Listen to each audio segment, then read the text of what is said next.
एबीआर की website IRS पर कुछ नई तब्दीलियां ऐड कर दी गई हैं। अगर आप उस तरीके से आप पेमेंट जमा करवाएंगे, टैक्स की पेमेंट जमा करवाएंगे तो उसको एबीआर तस्लीम करेगा, अदरवाइज वो इसको नहीं मानेगा। सीपीआर की जगह पे एक नई टर्म ऐड की गई है, एसपीआर।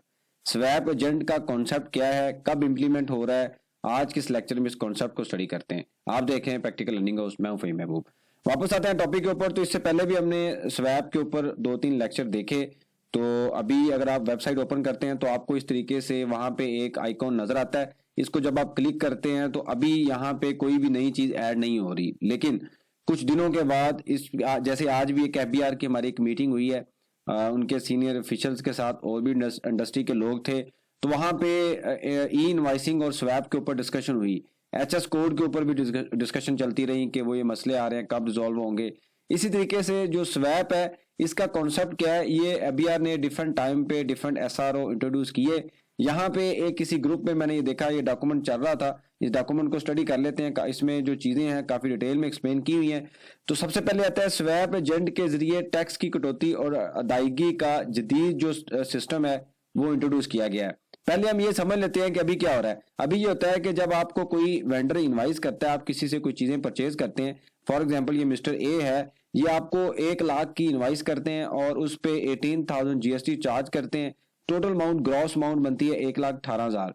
आप जो है मिस्टर बी हैं और आप बायर हैं। आप क्या करते हैं, जब आपको चीजें रिसीव होती हैं तो आप जो इस अमाउंट के ऊपर, जो ये अमाउंट आपको रिसीव होती है ग्रॉस अमाउंट, इसके ऊपर जो टैक्स है वो विदहेल्ड करते हैं। अगर इनके पास एग्जम्पशन सर्टिफिकेट नहीं है तो आप 5.5% या 5% विदहेल्ड करते हैं और रिमेनिंग अमाउंट इनको दे देते हैं। और ये जो 5% या 5.5 होता है, ये आप एफबीआर को जमा करवाते हैं, जो 15 दिन के अंदर हम टैक्स की पेमेंट करते हैं और बाद में हम इनको सीपीआर देते हैं और ये अपनी टैक्स रिटर्न में उसको क्लेम कर लेते हैं। ये अभी का सिस्टम है, क्योंकि ये सारी चीजें आपको ऑलरेडी क्लियर है। अब क्या हो रहा है, इससे पहले भी हमने ये देखा था। अब ये हो रहा है कि ये जो सारा सिस्टम है ना, ये बेसिकली मैनुअल सिस्टम है।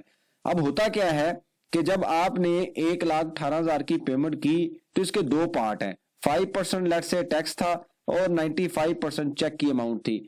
अब एबीआर ने 2 तरह से काम अब कर रहा है। ट्रैक एंड ट्रेस के ऊपर काम किया जा रहा है कि जहां से चीज निकली है, चलती चलती वहां पे किसके पास आई, और उसके बाद पेमेंट करते हुए बैंक भी इन्वॉल्व होगा।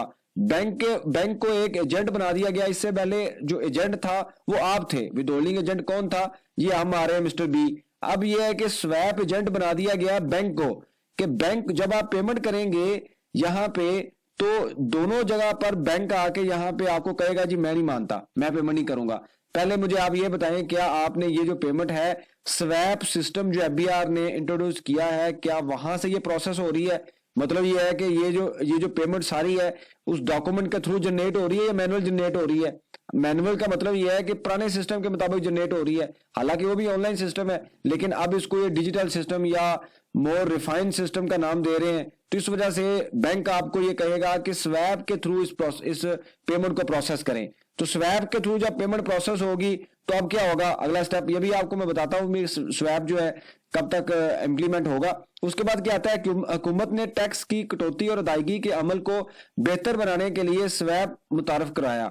इस निजाम के तहत महसूस अफराद या अदारों को स्वैप एजेंट के तौर पर नामजद किया जाएगा। जैसे आपको याद होगा, पॉइंट ऑफ सेल आया तो सबसे पहले रिटेलर्स का नाम आया कि इन रिटेलर्स ने अपने आप को रजिस्टर करवाना है। यही जो निजाम है यहाँ पे आएगा। पहले बड़ी कंपनीज को, बड़े सेटअप को कहा जाएगा कि आप अपने आप को as a swap agent registered करवाएं। आस्ता आस्ता ये डाउन साइड यानी कि नीचे की लेयर है वहां पे भी आएंगे। स्वैप एजेंट है क्या, उसके जो निकात है, स्वैप एजेंट का किरदार क्या है। हुकूमत किसी भी फर्द या अदारे को स्वैप एजेंट के तौर पर मुकर्रर कर सकती है। मतलब यह है, बैंक यहाँ पे आता है, बैंक को इन्होंने कहा है कि स्वैप एजेंट है जो डिजिटल तरीके से टैक्स कटौती और सरकारी खजाने में जमा करवाने की पाबंद होते हैं।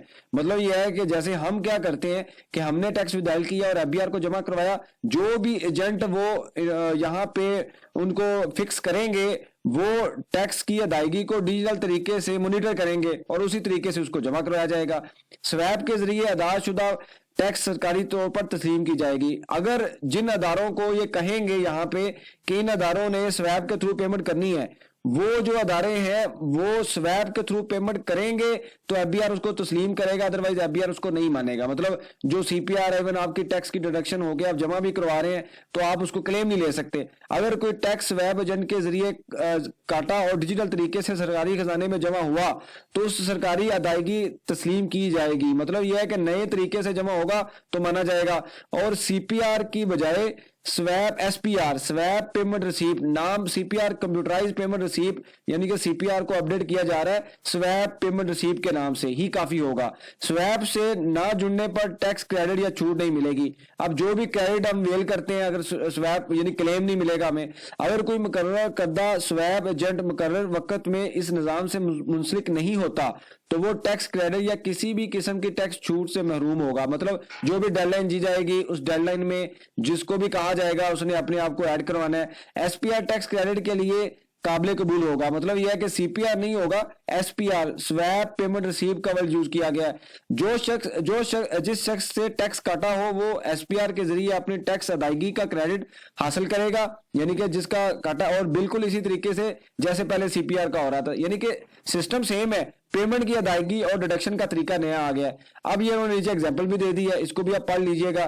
तो मतलब ये है इस लेक्चर का सिर्फ और सिर्फ जो पर्पज है वो यही है कि टाइम के साथ साथ एफबीआर के ऊपर भी प्रेशर आता है कि आप अपने सिस्टम को इंट्रोड्यूस करें, अपडेट करें और इसमें नई नई चीजें इंट्रोड्यूस करें। आईएमएफ की तरफ से काफी इनको प्रेशर आता है, तो आस्ता आस्ता ये चीजों को ऐड कर रहे हैं। जैसे आपको पता है पिछले महीने की रिटर्न में एचएस कोड के मसले आए, वो लहदा बात है कि ये सिस्टम पहले दे देते हैं लेकिन वो चीजें अपडेट नहीं होती, टैक्स पेयर को मसले आते हैं, लेकिन ये पहले दिखा खुद देते हैं कि हमने ये काम कर दिया वो कर दिया, लेकिन हालांकि उसकी इंप्लीमेंटेशन में 3-4 महीने लग जाते हैं। बैलेंस शीट का मसला पिछले साल से चल रहा है, अभी तक रिजॉल्व नहीं हुआ। एचएस कोड का मसला अभी तक चल रहा है, रिजॉल्व नहीं हो रहा। केजी में लोगों ने टैक्स रिटर्न फाइल की है। अब मुझे आप ये बताएं, एक बंदा एसी बेच रहा है, टीवी बेच रहा है, क्या वो केजी में बेचेगा? क्या वो स्क्रैप बेच रहा है? वो तो यूनिट में जाता है, पीसीज में जाता है। अभी 1.5 टन का एसी है, उसका वेट डिफरेंट है, टन का एसी है उसका वेट डिफरेंट है। तो ये अभी यार वो खुद समझना चाहिए कि जब भी कोई चीज नहीं इंट्रोड्यूस करें पहले उसके ऊपर प्रॉपर होमवर्क करें, उसके बाद उसको इंट्रोड्यूस किया जाए। यही काम जो है स्वैप के ऊपर आ गया। अभी तो मुझे आज कुछ लोगों ने मैसेज भेजे कि स्वैप के ऊपर बैंक ने पेमेंट रोकना शुरू कर दी है, कुछ बैंकों ने, कि जी जब तक आप वहां से प्रोसेस नहीं करेंगे हम आपकी पेमेंट नहीं करेंगे। भाई अभी सिस्टम तो अपडेट हुआ नहीं है, बैंक को आपने पहले लेटर लिख दिया है। तो ये एक शुरू से ही एफबीआर का एक स्टाइल रहा है, वर्क स्टाइल रहा है कि पहले डॉक्यूमेंट आ जाता है, बाद में सिस्टम अपडेट होता है, तो दरमियान में जो टैक्स पेयर है वो घूमता रहता है, कभी इस साइड पे कभी उस साइड पे। जैसे पिछले सालों की रिटर्न अभी तक लॉक है, लोगों के इनपुट जाया हुए हैं, बैलेंस शीट के मसले चल रहे हैं, एचएस कोड के मसले चल रहे हैं। मेरी उनके लिए भी सजेशन है कि आप टैक्स रिटर्न फाइल कर दें, चाहे केजी में करें, एक लेटर उनको लिख दें कि जी हमारी तरफ से तो पिछली रिटर्न ऐसे फाइल हो रही थी, आपकी हरकत की वजह से हम जो है केजी में फाइल कर रहे हैं, लिहाजा आप इसको एक्सेप्ट करें। तो ये बेसिकली स्वैप का कॉन्सेप्ट है। अगर हम इसको कंक्लूड करें तो जो भी पेमेंट आप विद होल्डिंग की पेमेंट करेंगे वो एक सिस्टम के थ्रू प्रोसेस होगी और उसकी प्रॉपर मॉनिटरिंग होगी। बिल्कुल ऐसे ही है जैसे पॉइंट ऑफ सेल पे जाके आप इनवाइस जनरेट करते हैं और उसके बाद आपके नेक्स्ट सी के अंदर डाटा आ जाता है। बेसिकली ये चीजों को कंट्रोल करने के लिए, डिजिटलाइज करने के लिए प्रॉपर तरीके से एक मॉनिटरिंग बनाई जा रही है।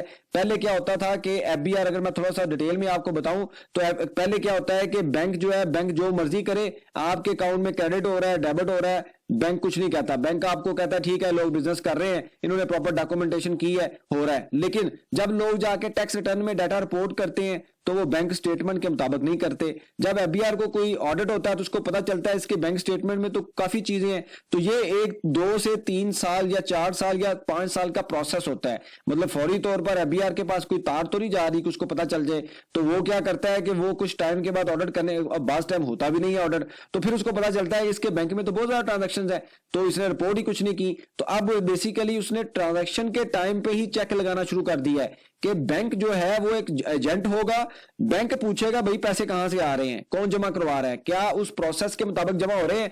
वो जो प्रोसेस होगा स्वैप का, वो एफबीआर की टीम को एक डाटा एनालिसिस के तौर पर एज ए टूल यूज किया जाएगा। मतलब उसको वैल्यूएट करेंगे डाटे को। जैसे ही उनको कोई मसला नजर आएगा फौरी तौर पर या टैक्स पेयर को या बैंक को नोटिस भेजा जाएगा कि बताइए ये ट्रांजेक्शन कहां से हो रही है। तो बेसिकली बैंक के ऊपर बैंक ने एक चेक लगा दिया कि हर ट्रांजैक्शन की मॉनिटरिंग होगी। इससे पहले जैसे मैंने आपको दिया रिटर्न फाइल करने के बाद कहा जाता था, वो भी अब कभी जब ऑडिट होता है 2 साल बाद, 3 साल बाद, 4 साल बाद, अब क्या होगा, अब डाटा सिस्टम के थ्रू प्रोसेस होगा, उसकी रिपोर्ट बनेगी, डैशबोर्ड बनेगा, और जो काम 2, 3, 4 सालों में ऑडिट के बाद होता है एफबीआर उसको टाइमली कर सकेगा। ये एक अच्छी बात भी है, लेकिन ऑब्वियसली टैक्स पेयर के ऊपर एक बर्डन भी है। तो इसके ऊपर आने वाले दिनों में आप देखेंगे कि बैंक आपको रोकेगा कि पेमेंट हमने नहीं करनी। हालांकि इसके ऊपर एफबीआर की अभी कोई वर्किंग नहीं है, लेकिन ये इंफॉर्मेशन जो है फ्लोट कर दी गई है, तो आपको इस वजह से मैंने अपडेट कर दिया है। आपके पास कोई भी एडिशनल चीज हो, इंफॉर्मेशन हो, आप लाजमी डिस्कस किया करें, ताकि जो लर्निंग का प्रोसेस है कंटिन्यू रहे, क्योंकि कमेंट्स बॉक्स में और भी लोग देख रहे होते हैं, मैं भी आपसे सीखता हूं और बाकी लोग भी सीख रहे होते हैं। बहुत शुक्रिया, जज़ाकल्लाह।